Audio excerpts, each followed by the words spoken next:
Pourquoi un ballon de baudruche se dégonfle-t-il? Parce que l'air qu'il contient, constitué de molécules très petites, est capable de se faufiler, de se diffuser lentement à travers les microporosités de la paroi du ballon, pourtant solide en apparence. Un phénomène similaire se produit dans les réservoirs d'hydrogène des véhicules. Même s'ils sont très résistants pour supporter des pressions énormes, jusqu'à 700 bars, une petite quantité d'hydrogène finit toujours par s'échapper. Pour résoudre ce problème, il faut combiner plusieurs matériaux. Un très solide pour résister à la pression et un autre très étanche pour empêcher le gaz de s'échapper. Je m'appelle Cyril Sologoub et je suis professeur des universités au CNAM et chercheur au sein de l'équipe polymères et composites du PIM, reconnu pour ses travaux sur les matériaux avancés et les procédés innovants. Au sein de notre équipe, nous développons depuis plusieurs années des procédés ingénieux qui permettent d'associer plusieurs polymères de manière complémentaire afin de tirer le meilleur parti des propriétés de chacun.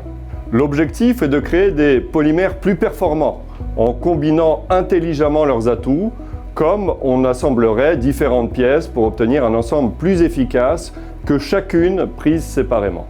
Le procédé de coextrusion multinanocouche est une technique innovante qui permet d'associer deux polymères pour former un film composé de très nombreuses couches très fines.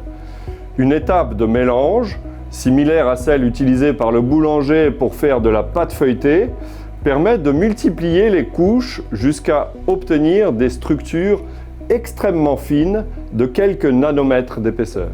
Ces architectures très organisées peuvent présenter des propriétés améliorées. Par exemple, elles réduisent les porosités par lesquelles peut s'échapper le gaz et permettent donc d'avoir des structures très barrières. Une fois bien maîtrisé, ce procédé devient un outil très puissant pour fabriquer des matériaux aux performances améliorées sur mesure. Cette thématique nous a permis de travailler à la fois sur de la recherche fondamentale et sur des applications très concrètes. Elle a donné lieu à de nombreuses collaborations avec diverses universités et entreprises. Elle a aussi permis de lancer plusieurs projets collaboratifs d'envergure. La force du PIM est de pouvoir explorer une grande variété de matériaux et de les combiner grâce à différents procédés, comme par exemple la fabrication additive. Des projets en cours cherchent aussi à appliquer ce savoir-faire à la fabrication par voie sèche, c'est-à-dire sans solvant, de composants pour batteries électriques.